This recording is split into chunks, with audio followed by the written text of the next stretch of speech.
Belum Ibu? Ya semangat ya, Ibu semuanya. Buah naga, buah delima. Belinya di toko Cakep, Pak. Belinya di toko buah Bandar Jaya. Cakep. Jangan lupa selalu berdoa. Belum, Bu, belum. Hari ini kita masih bersua.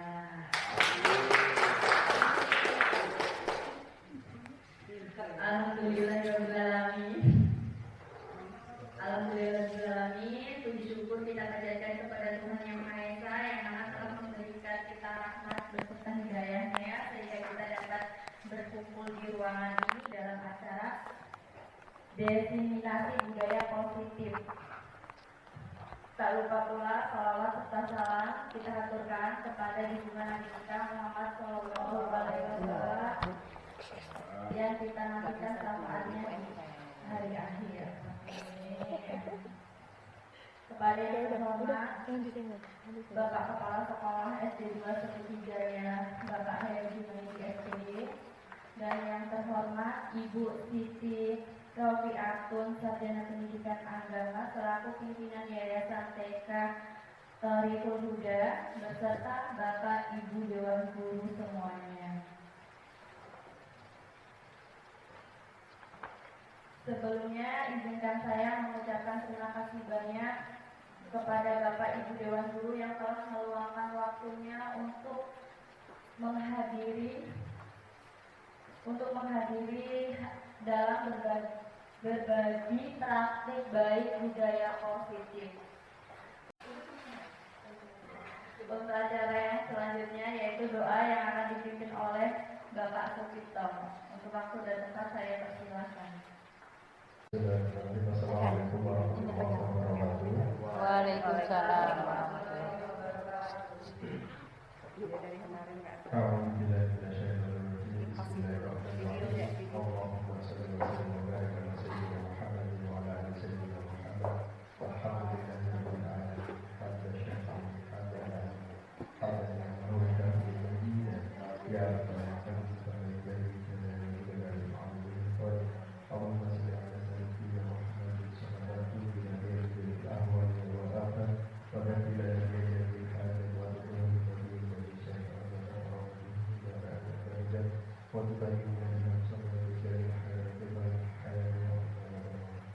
Allah ya Allah ya Tuhan kami yang Maha Agung, pada hari ini akan dimulai acara pelaksanaan destinasi budaya positif yang dengan memohon ridho dan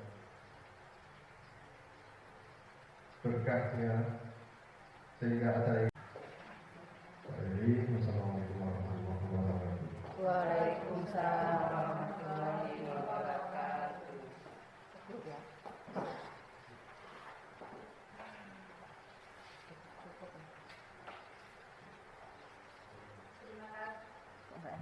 Terima kasih untuk Bapak Sukito yang telah memimpin doa. Semoga kita semua yang mendengarkan ini mendapatkan syafaatnya. Amin, amin, amin ya Rabbal Alamin. Untuk meningkat acara selanjutnya yaitu kita akan menyanyikan lagu Indonesia.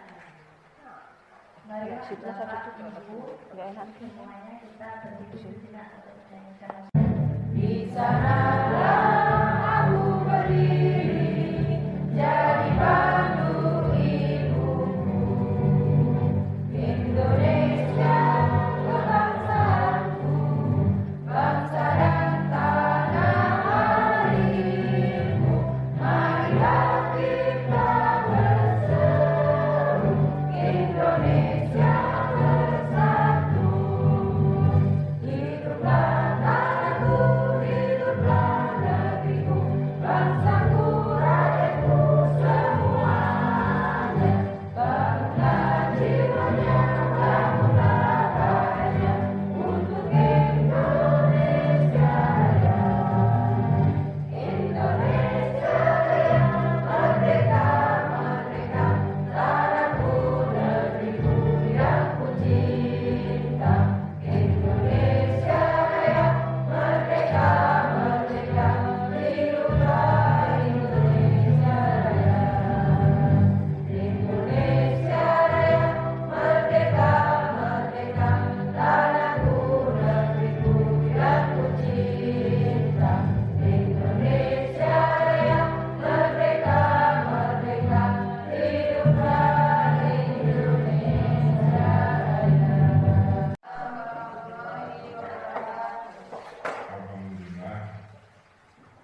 yang mana di kesempatan pagi hari ini kita masih diberikan kesehatan, kekuatan, sehingga kita dapat hadir dalam rangka kegiatan daripada aktivitas daripada guru-guru calon guru penggerak. Salam dan selawat marilah kita sampaikan kepada junjungan kita besar kita Nabi Muhammad Sallallahu Alaihi Wasallam yang sahabatnya kita nantikan di hari kiamat. Semoga kita semua diakui sebagai umatnya. Amin. Kemudian daripada itu, pertama kami warga SD Negeri 2 Surabaya mengucapkan selamat datang kepada tamu undangan ya. Undangan kan kita diundang ya. Iya Pak. Undangan dari PKP ini. Sama ada dari SD 1 Sebulinaya. Gunung Subuh Pak. Oh, Gunung Sugibasa. SD 1 Gunung Sugibasa. Anak buah kalian dapatkan ilmu yang bermanfaat. Itu yang dapat kami sampaikan. Lebih dan kurang mohon maaf. Bila itu hidayah. Wassalamualaikum warahmatullahi wabarakatuh. Aku datang ke saya SD.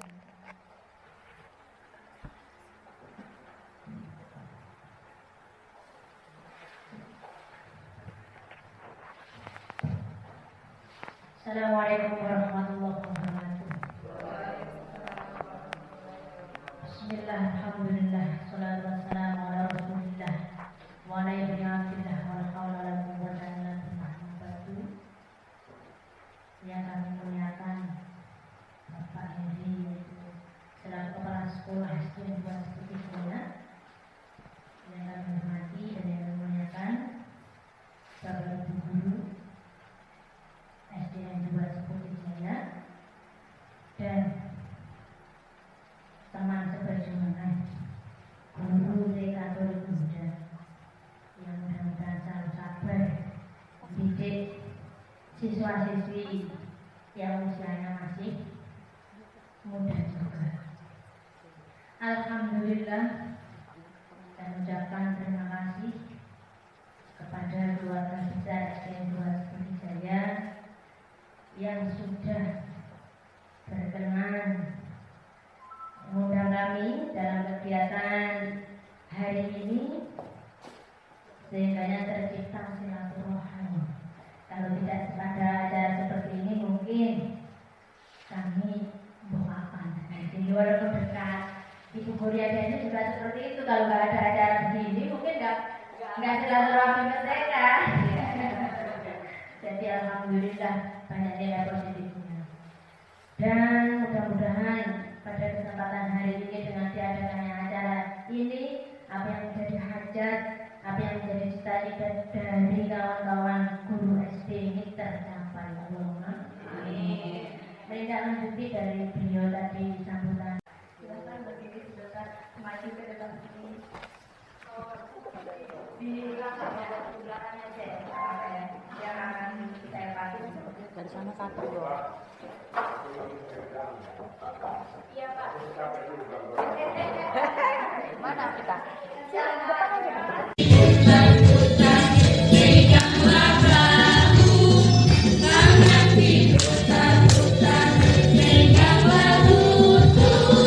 Digoyang-goyang, digoyang-goyang, digoyang-goyang.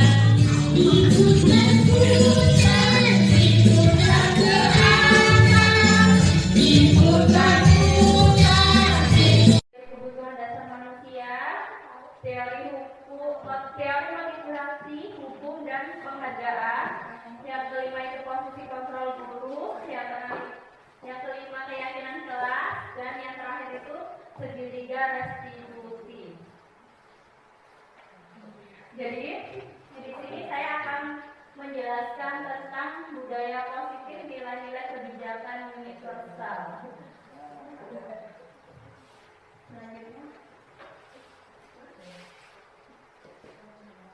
Budaya positif merupakan saya ulangi ya Bu. Maaf. Budaya positif merupakan perwujudan dari nilai-nilai atau keyakinan universal yang diterapkan di sekolah. Budaya positif diawali dengan perubahan paradigma tentang teori kontrol. Selama ini barangkali kita sebagai guru merasa berkewajiban mengontrol perilaku siswa agar memiliki perilaku yang sesuai yang guru harapkan. Perwujudannya, guru sering memberikan hukuman kepada siswa yang melakukan kesalahan dan memberikan imbalan terhadap perbuatan baik yang dilakukan siswa.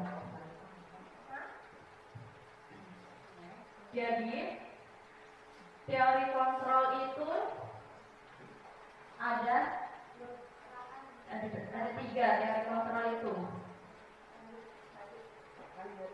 Jadi semua guru itu harus memiliki teori kontrol untuk menghandle atau untuk mengarahkan siswa ke jalan yang lebih baik lagi.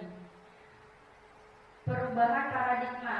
Untuk membangun budaya yang positif, sekolah perlu menyediakan lingkungan yang positif, aman, dan nyaman agar murid-murid mampu berpikir, bertindak, dan mencipta dengan merdeka, mandiri, dan bertanggung jawab. Lazimnya, disiplin dikaitkan dengan kontrol. Dalam hal ini, kontrol guru dalam menghadapi murid.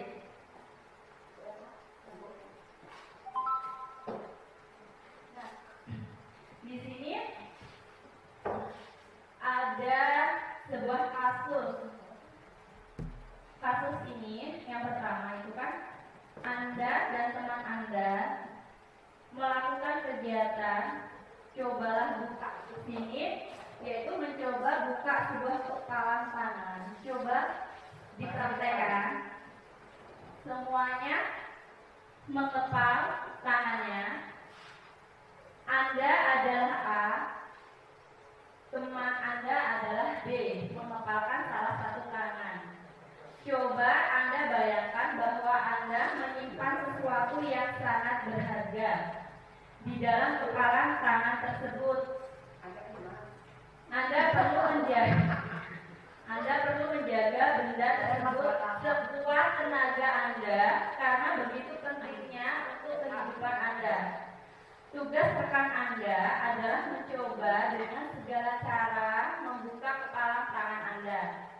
Teman Anda B boleh membujuk, menghardik, mengintimidasi, memarahi, menggoda, mengkritik, bahkan menawari Anda uang agar bersedia membuka kepalan tangan tersebut. Cobalah lakukan kegiatan ini secara bergantian selama 30 menit. 30 detik. 30 detik. 30 detik. Nah, di sini ada pertanyaannya ya. Yang pertama, apakah Anda atau B membuka kepalan tangan Anda? Berikan alasannya. Dan yang kedua itu, apakah Anda atau B menutup kepalan tangan? Dan yang ketiga itu, dalam kegiatan ini sesungguhnya siapa yang memegang kendali atau kontrol untuk membuka atau menutup kepalan tangan? Coba sejenak kita praktekkan. Untuk jawaban pertama, dituliskan di kertas ini ya. Itu maksud jawabannya? Iya. Itu seolah-olah kita menggenggam sesuatu yang sangat berharga. Nah, itu jadi jawaban kita yang mengepalkan tangan. Apa yang caranya? Apakah mau dibuka? Apakah kita iya makanya yang saya maksud. Ataukah kita akan tetap mempertahankan? Oh, itu ya. tangan? Maksud saya kayak gitu loh. Jadi gini, Bu, Iya, paham. mengepalkan tangan itu Ibu Iya, paham. seperti ketika Ibu menyimpan rahasia, ada teman Ibu datang. Mancing lah. Dia merayu, Ibu tetap mempertahankan Oh, iya. atau tidak? Itu Iya. pertanyaannya. Silakan pertanyaan itu dituliskan. Merayu oleh teman, apakah kita akan membukanya ataukah kita akan tetap mempertahankannya? Itu dan sebutkan alasannya.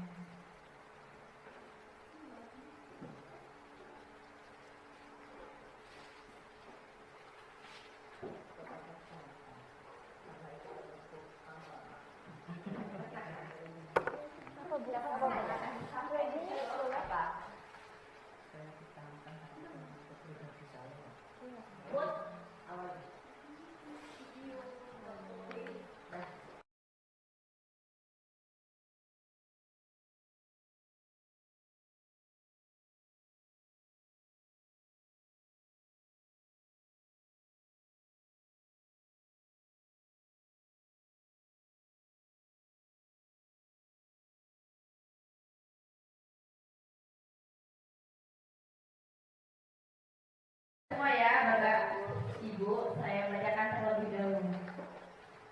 Jawaban pertama itu ada yang tetap saya pertahankan karena itu adalah sesuatu yang amanah.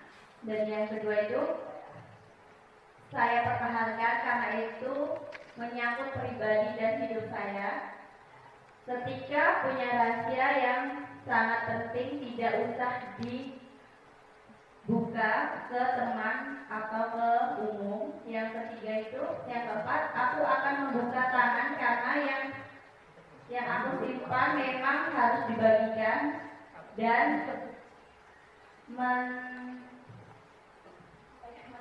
mendatangkan manfaat. Ada lagi yang jawab tidak karena benda yang saya genggam sangatlah berharga dan tidak diperlihatkan kepada orang lain. Ada lagi yang menjawab tetap saya pertahankan karena yang saya genggam benda milik saya. Jadi di sini ada dua versi jawaban. Ada yang akan tetap mempertahankan apa yang dia genggam. Ada juga yang berpikiran bahwa sesuatu yang saya genggam itu harus diketahui karena sesuatu yang saya miliki itu dapat bermanfaat bagi orang lain. Ya, ada dua versi jawaban. Yang pertama itu yang banyak itu tidak akan dipublikasikan, dan yang kedua itu akan dipublikasikan karena yang dia miliki itu akan bermanfaat untuk orang lain. Ya. Dan yang kedua itu apakah Anda atau B menutup kepala tangan Anda?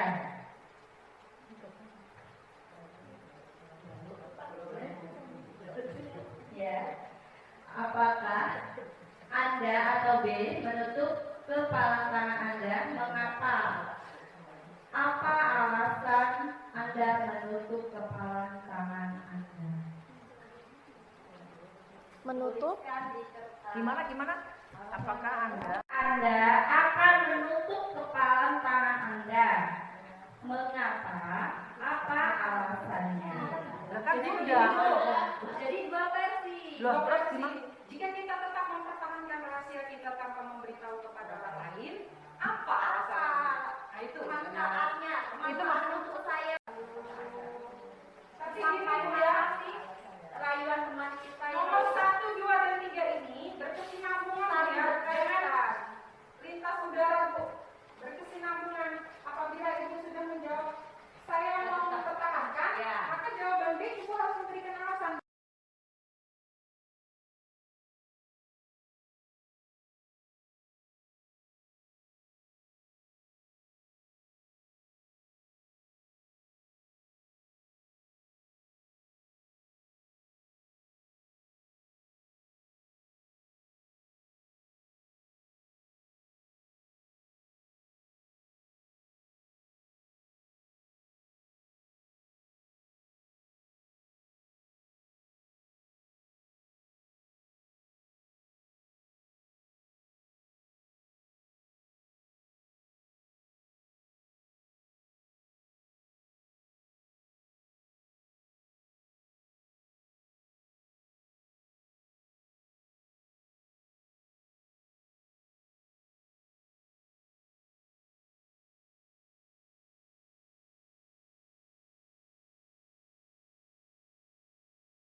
Untuk pertanyaan yang kedua yaitu apakah Anda atau B menutup kepala tangan?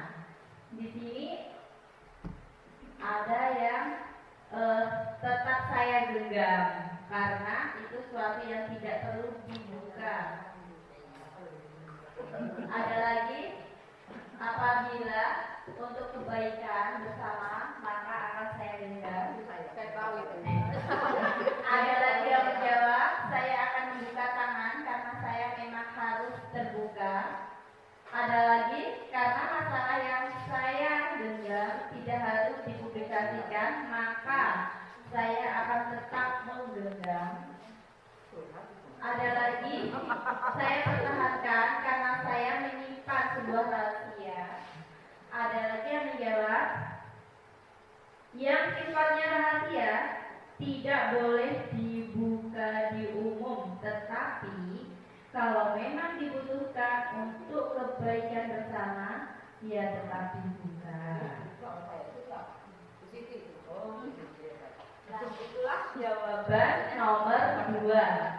Dan untuk jawaban yang nomor 3 itu tentang dalam kegiatan ini sesungguhnya siapa yang mengendalikan. Jadi pertanyaan yang ketiga itu, dalam kegiatan ini sesungguhnya siapa yang mengontrol atau mengendalikan untuk membuka dan menutup kepalan tangan? Ataukah kita, pribadi kita, ataukah teman kita yang mengendalikan? Seperti itu ya jawabannya Ibu Bapak.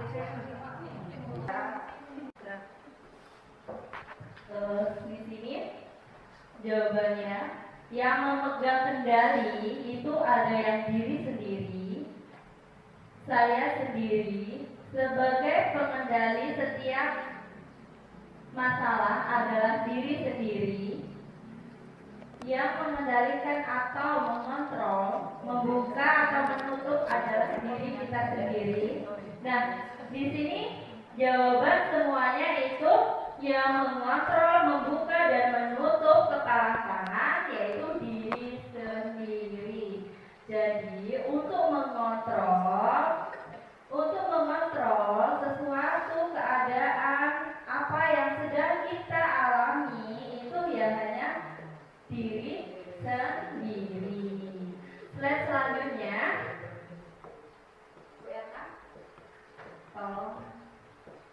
Nah, menurut Ki Hajar Dewantara bahwa tujuan pendidikan yaitu menuntut segala kodrat yang ada pada anak agar mereka dapat mencapai keselamatan dan kebahagiaan yang setinggi-tingginya, baik sebagai manusia maupun sebagai anggota masyarakat.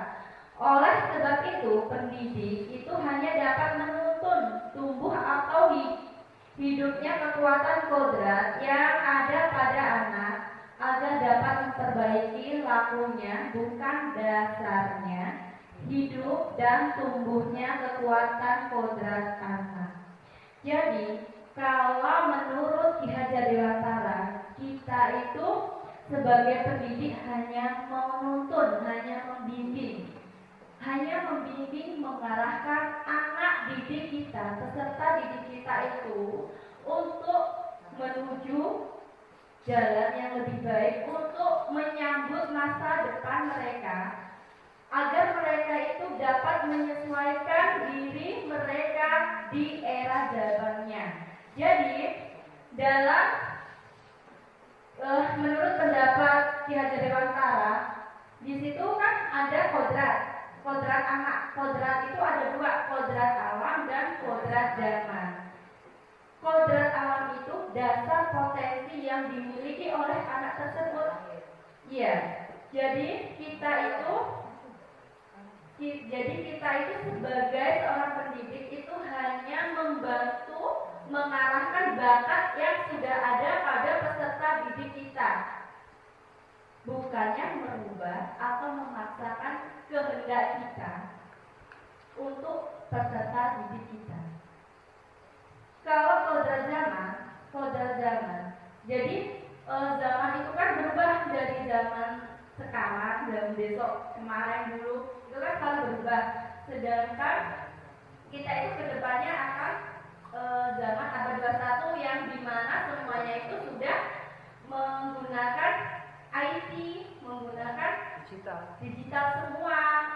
Anak-anak kita itu sebagai seorang guru membekali anak untuk menghadapi zaman tersebut,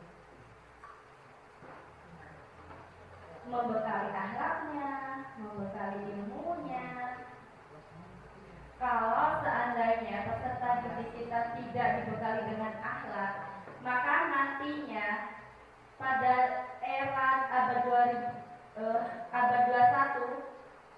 nanti takutnya terjerumus ke hal-hal yang negatif. Seperti itu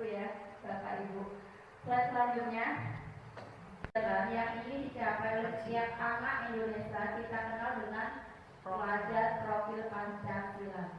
Yang pertama itu beriman, bertakwa kepada Tuhan Yang Maha Esa dan berakhlak mulia. Yang kedua itu mandiri, yang ketiga itu kritis, bernalar kritis, yang keempat berkebinekaan global, yang kelima itu bergotong royong, dan yang keenam itu kreatif. Nah, itulah paparan dari budaya positif dan paradigma perubahan, dan yang selanjutnya akan diteruskan oleh warahmatullahi wabarakatuh. Terima kasih kepada Bu Okta yang telah memberikan waktunya kepada saya. Baiklah Ibu, di sini kita belajar ya Bu. Kami itu baru dapat ilmunya baru 2 bulan, jadi kita sama-sama belajar.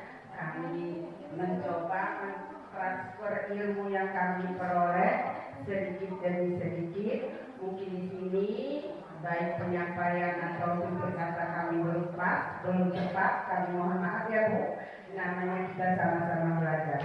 Baiklah, di sini saya akan menjelaskan mengenai 3 motivasi perilaku manusia. Jadi kita sebagai manusia ini ternyata ada perilaku ya Bu ya, tidak hanya sekedar hidup saja.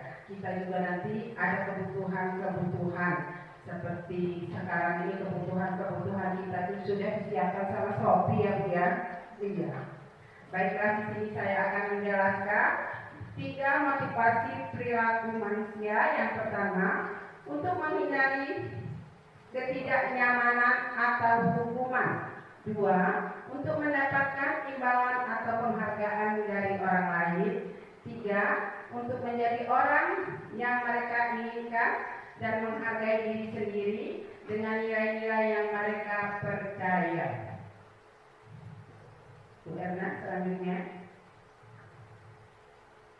Ya, di sini kita manusia ini memiliki 5 kebutuhan dasar manusia, yaitu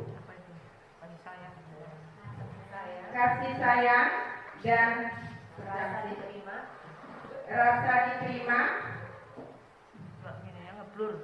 ngeblur, kekuasaan, bertahan hidup, kesenangan, dan yang kelima kebebasan. Saya akan jelaskan satu persatu. Selanjutnya Bu Erna, 5 kebutuhan manusia. Manusia itu dapat bertahan hidupnya karena dia memiliki 5 kebutuhan. Yang pertama adalah kebutuhan bertahan hidup.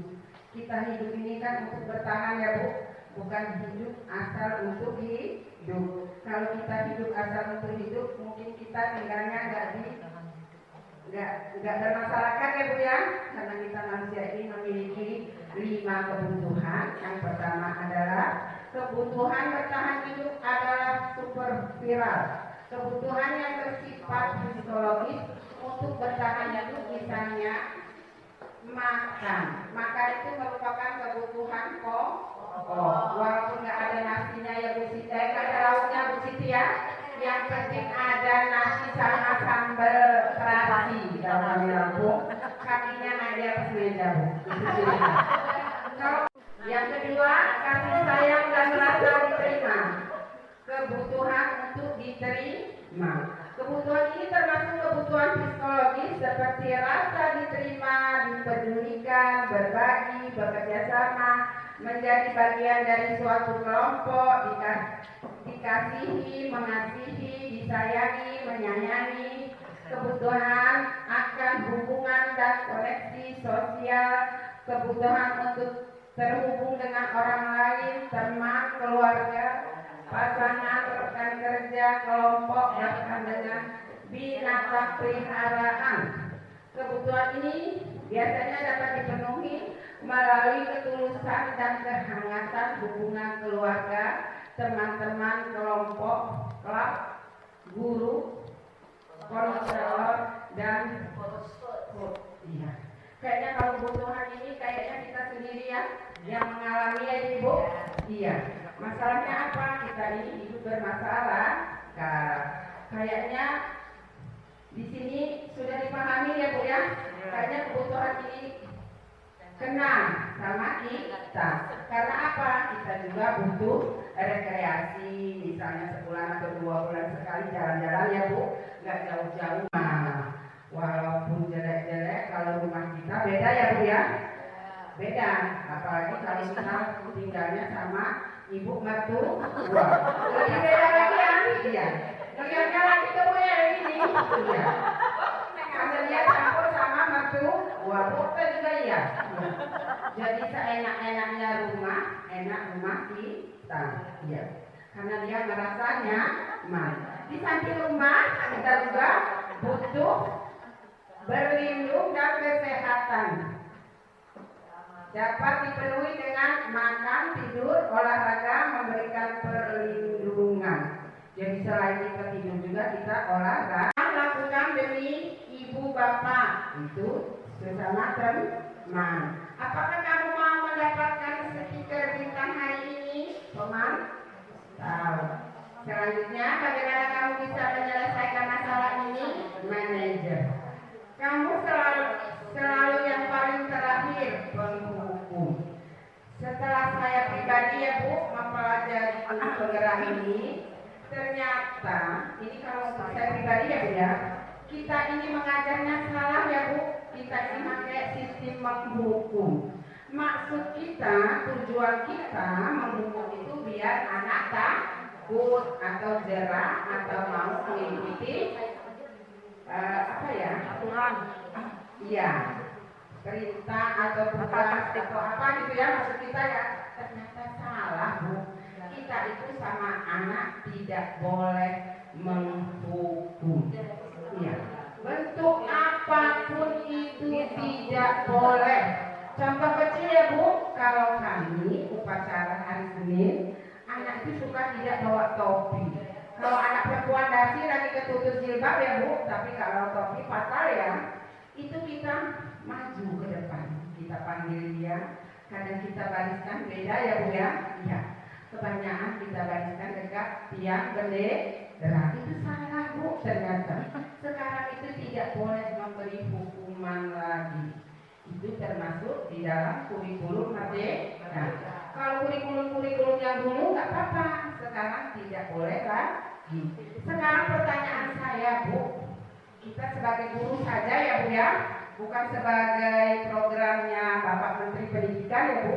Kira-kira hukuman itu bisa nggak kita hilang? Saya tahu kalau hukuman itu tidak boleh.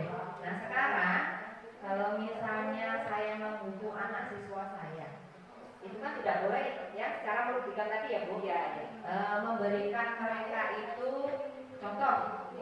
Nah kalau misalnya dia tidak piket di kelas, kenapa tidak piket? Ini Bu dengan berbagai alasan. Oh sekarang kamu hafalan perkalian dari 1 sampai 10. Nah menurut saya perkalian itu kan tidak merugikan bagi siswa saya, malah menambah ilmu dia. Nah saya kira cukup Bu Diana seperti itu. Dan saya akhiri warahmatullahi wabarakatuh. Terima kasih kepada Bu TK dan teman belajar bersama. Sharing ya ibu-ibu ya, kalau di lembaga kami, seandainya di lembaga kami ada permasalahan, contoh di sini ada permasalahan anak didik. Misalnya anak didik itu ada yang tiba-tiba menangis histeris. Kami selaku dewan guru menengahi. Misal tidak langsung ada 2 orang, misalnya A dan B. Biasanya A ini anaknya jahil, tiba-tiba antara A sama B ini ada yang menangis. Karena biasanya A ini anaknya jahil. Kalau saya tidak langsung kamu ya yang ada ini ya. Tidak.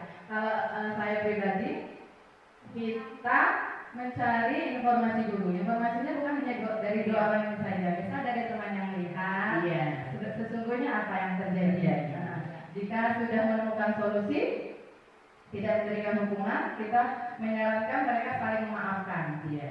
Dan jika memang suatu saat ada masalah kembali, terkadang masih memberikan hukuman, tetapi hukumannya bukan fisik, contohnya hukumannya seperti atau hafalan, seperti itu metode kami di TK.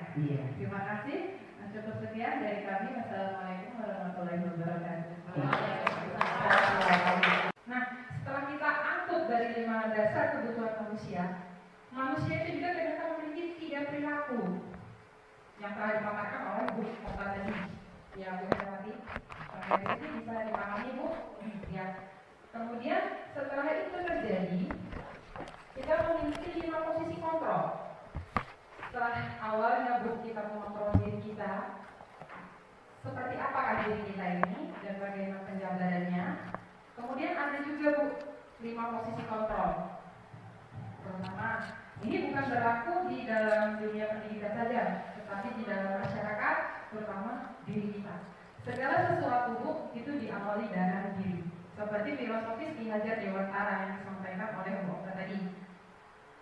Kita menghamba kepada murid, tapi bukanlah murid menghamba pada murid itu bukan murid diturutin semua ya Bu, tapi murid bisa mengeluarkan karakteristik mereka, kita menggali karakter mereka agar saat mereka lulus dari sini atau dari yayasan kita itu memiliki potensinya gitu. Memang sekarang tidak dituntut harus alistung saat masuk SD ya Bu. Nah, tapi di sini kita lebih menggali karakternya. Itu yang lagi transisi SD ke PAUD itu memang sulit dipahami. Di SD nggak boleh sampai di TK tidak boleh sampai di SD itu harus. Yang bingung guru kelas 1. Ya, tapi itulah transisi PAUD SD. Ada mungkin materi ini ya Bu ya, sudah ya udah sampai situ ya. Ya, saya ikuti pelatihannya sudah sampai di situ ya Bu. Ya, di sini guru TK juga Bu. Kenapa ikut CGP itu? Karena memang menggali dulu awalnya dari TK. Kita ke SD, SMP, SMA itu penanganannya berbeda-beda. Itu mulai dari diri guru. Maka kenapa tadi awal materi kami adalah budaya positif. Budaya positif itu adalah menggali gurunya dulu. Saya adalah guru seperti apa dan akan yang kuat. Nah itu. Baru kemudian kita masuk ke 5 posisi kontrol. 5 posisi kontrol itu adalah mengontrol diri Bu, bukan mengontrol murid dulu. Gitu. Setelah diri kita terkontrol, kontrol itu emosi yang pertama Bu. Ya. Setelah kita mengontrol emosi kita, baru kita bisa mengontrol murid. Nah, mengontrol murid ada 5 jenis. Yang pertama sebagai penghukum, yang kedua sebagai teman, yang ketiga rasa pembuat rasa bersalah, ya. Terus yang keempat tadi yang dipaparkan oleh Bu Diana itu, ya, sebagai manajer. Nah, di dalam 5 posisi kontrol ini Bu, saya ingin mengajak Bapak dan Ibu sejenak. Itu tadi adalah review saya atas keempat materi yang telah dipaparkan oleh rekan CGP saya. Nah, untuk melanjutkan keempat materi tersebut Bu, berhubungan dengan restitusi. Apa itu restitusi? Restitusi adalah menggali anak, ya, menggali anak, menemukan solusi dari permasalahan sebagai posisi manajer. Gitu. Jadi setelah kita memahami budaya positif, memahami diri kita, kemudian kita memahami posisi kontrol diri kita, kemudian kita memahami karakteristik anak dari Ki Hajar Dewantara, barulah kita bisa masuk ke dalam materi yang akan saya sampaikan, yaitu restitusi. Kalau keempat materi ini Ibu tidak kuasai, maka restitusi tidak bisa bergerak. Ya Bu ya. Nah, di sini Bu, sebelum saya masuk ke restitusi, saya akan menjabarkan dalam sebuah restitusi Bu, kita membutuhkan keyakinan dan keyakinan. Kenapa Bu? Bukan peraturan. Peraturan adalah sesuatu yang telah disepakati atau dibuat oleh lembaga besar ya Bu. Misal SD Negeri 21 Jaya dilarang menggunakan narkoba, itu adalah peraturan. Keyakinan kita apa di dalam sekolah ini untuk seluruh dewan guru dan siswa? Itu merusak kesehatan. Keyakinan.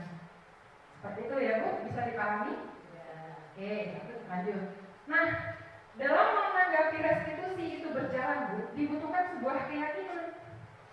Kenapa sih nggak peraturan aja Bu ya? Nah, Itu tadi Bu, peraturan dibuat di negara. Tapi kalau keyakinan itu bangkit dari dalam diri. Karena tugas kita sebagai guru berhubungan nanti dengan restitusi adalah insting, menggali dari dalam, bukan dari luar ke dalam, tapi dari dalam ke luar. Itu yang akan saya kupas nanti Bu ya. Nah, kita masuk ke dalam keyakinan. Ini saya tampilkan video aksi nyata kami dalam membuat suatu keyakinan yang dikembangkan dari peraturan. Silakan disimak terlebih dahulu ya Bu, cara membuat sebuah keyakinan atau mengajak anak menerapkan keyakinan dalam satu kelompok.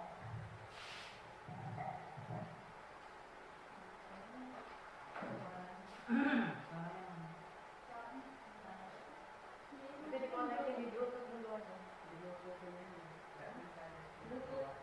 Ya di Bluetooth ini.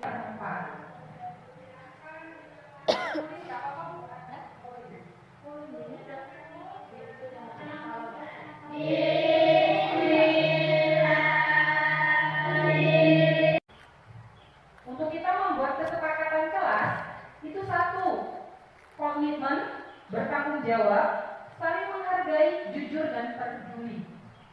5 ini harus tertuang di dalam keyakinan kelas. Apapun yang anak itu pikirkan, nanti kita simpulkan seperti video tadi. Di mana harus mengandung 5, kejujuran, kedisiplinan, tanggung jawab, dan saling menghargai. Tuh, di dalam kesepakatan itu Bu harus ada 5. Setelah 5 tadi terbentuk, maka kita memiliki keyakinan. Sebagai teman, tetapi kembali lagi Bu, kita lihat karakteristik anak kita. Bisa jadi dipakai dengan posisi manajer atau sebagai teman. Ya Bu, itu kita perhatikan dulu anak kita. Kembali lagi ke materi yang general utama. Yang demikian Bu, kesimpulan untuk materi kali ini, atas waktunya, atas kesempatan bisa hadir di ruang salah satu SD Negeri 2 seperti ini. Kami bertiga calon guru angkatan penggerak dalam aksi nyata modul 1.4. Inilah yang kami imbaskan. Dan semoga yang kami sampaikan ini bisa diterapkan atau langsung diimbaskan pada kelasnya masing-masing. Dan semoga bermanfaat ya untuk seluruh guru yang ada di sini, bisa berubah mungkin dari pemahaman yang salah bisa menjadi pemahaman yang lebih baik. Dan semoga apa yang kita dapatkan ini akan menjadikan kita sebagai pendidik yang lebih baik, pemimpin yang baik, memimpin diri di tempat kita bekerja dan di keluarga kita. Ya Bu, saya pribadi mohon maaf apabila ada kesalahan, dan kami bertiga calon guru angkatan penggerak, saya Bu Okta, Bu Diana, mohon maaf apabila dalam memfasilitasi kegiatan hari ini ada kekurangannya, dan kelebihannya kita minta dari Allah ya. Assalamualaikum warahmatullahi wabarakatuh. Yang kalian lakukan itu salah. Lihat gak bacaan tuh di poster keyakinan kelas kita? Menghormati, menghargai teman. Lihat kan keyakinan kelas kita?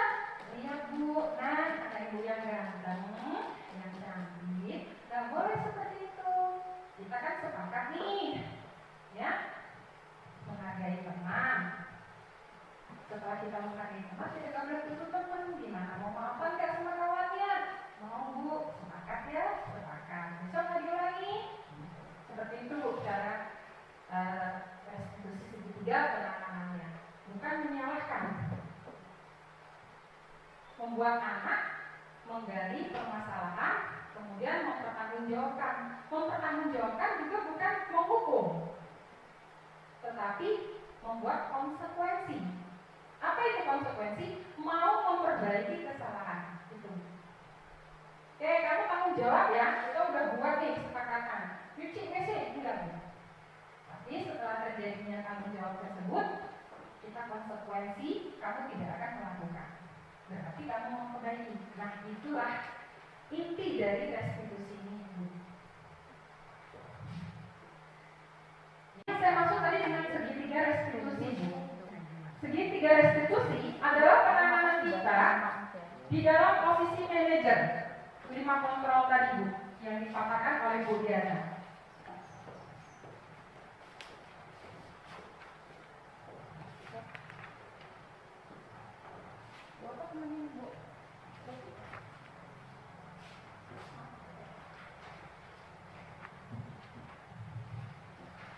Nah ini yang saya sebut tadi dengan penerapan segitiga restitusi ya Bu. Setelah kita paham akan posisi kontrol kita, maka kita bisa mengambil langkah yaitu segitiga restitusi. Apa itu segitiga restitusi? Suatu proses guru, orang tua, dan wali murid berkolaborasi. Ya. Dalam hal apa? Dalam hal menggali pemikiran murid untuk bertanggung jawab dalam suatu permasalahan yang terjadi di kelas ataupun sekolah. Itu tadi Bu, dari pengaruhnya posisi kontrol yang dijelaskan Bu Diana, masuknya ke restitusi setelah terjadinya dahulu keyakinan kelas. Sebagai teman, tetapi kembali lagi Bu, kita lihat karakteristik anak kita. Bisakah dia dipakai dengan posisi manajer atau sebagai teman? Ya Bu, itu kita perhatikan dulu anak kita. Kembali lagi ke materi PHJ Darussalam. Yang demikian Bu, kesimpulan untuk materi kali ini, atas waktunya, atas kesempatan bisa hadir di ruang salah satu SD Negeri 2 Seputiga ini, kami bertiga calon guru angkatan penggerak dalam aksi nyata modul 1.4, inilah yang kami imbaskan. Dan semoga yang kami sampaikan ini bisa diterapkan atau langsung diimbaskan pada kelasnya masing-masing. Dan semoga bermanfaat ya untuk seluruh guru yang ada di sini, bisa berubah mungkin dari pemahaman yang salah bisa menjadi pemahaman yang lebih baik. Dan semoga apa yang kita dapatkan ini akan menjadikan kita sebagai pendidik yang lebih baik, pemimpin yang baik, memimpin diri di tempat kita bekerja dan di keluarga kita. Ya Bu, saya pribadi mohon maaf apabila ada kesalahan, dan kami bertiga calon guru angkatan penggerak, saya Bu Okta, Bu Diana, mohon maaf apabila dalam memfasilitasi kegiatan hari ini ada kekurangannya, dan kelebihannya kita minta jadi Allah ya. Wassalamualaikum warahmatullahi wabarakatuh.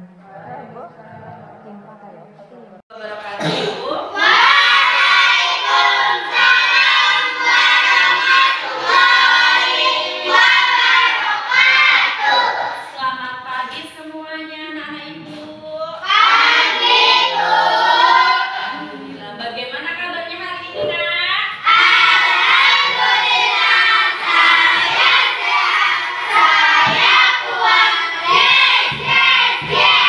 Alhamdulillah, semangat semuanya ya pada pagi hari ini. Hari ini coba dilihat temennya, ada yang nggak berangkat? Alhamdulillah, berangkat semua ya Nak. Sebelum kita memulai belajar, mari kita berdoa terlebih dahulu. Silahkan ketua kelasnya buat memimpin doa terlebih dahulu. Guru yang rapi berdoa mulai. Bismillahirrahmanirrahim. Raditu billahi rabban wa bil islami dinan wa bil Muhammadin nabiyyan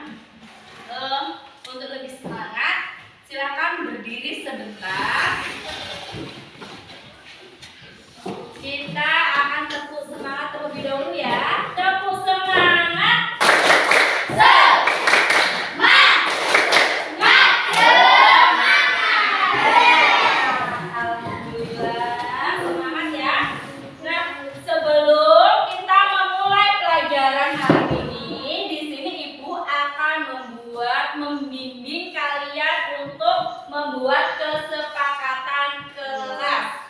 Ada yang tahu kesepakatan kelas itu apa? Ada yang tahu?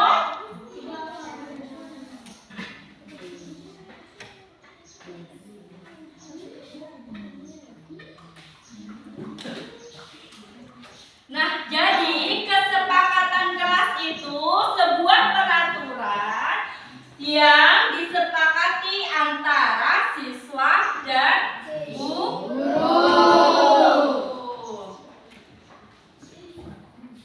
Nah, di sini Ibu akan membagikan kertas. Nanti kalian menulis sebuah kesepakatannya di kertas ini ya, dan kemudian ditempel di depan.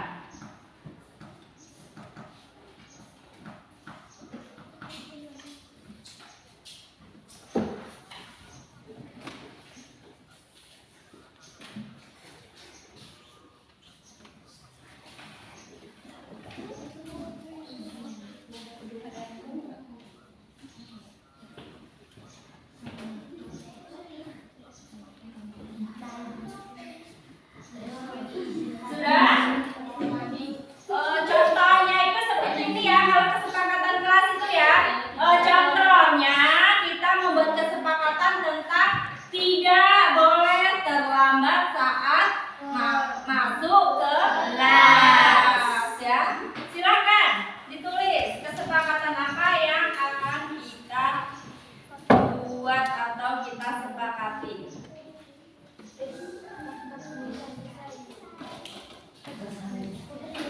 Nah, kalau sudah selesai, silakan maju ke depan untuk ditempelkan.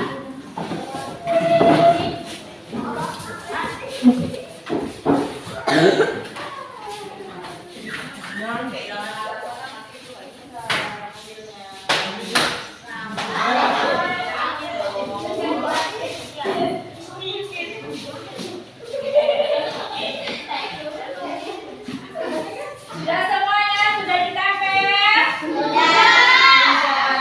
Jadi Ibu akan pisahkan terlebih dahulu ya.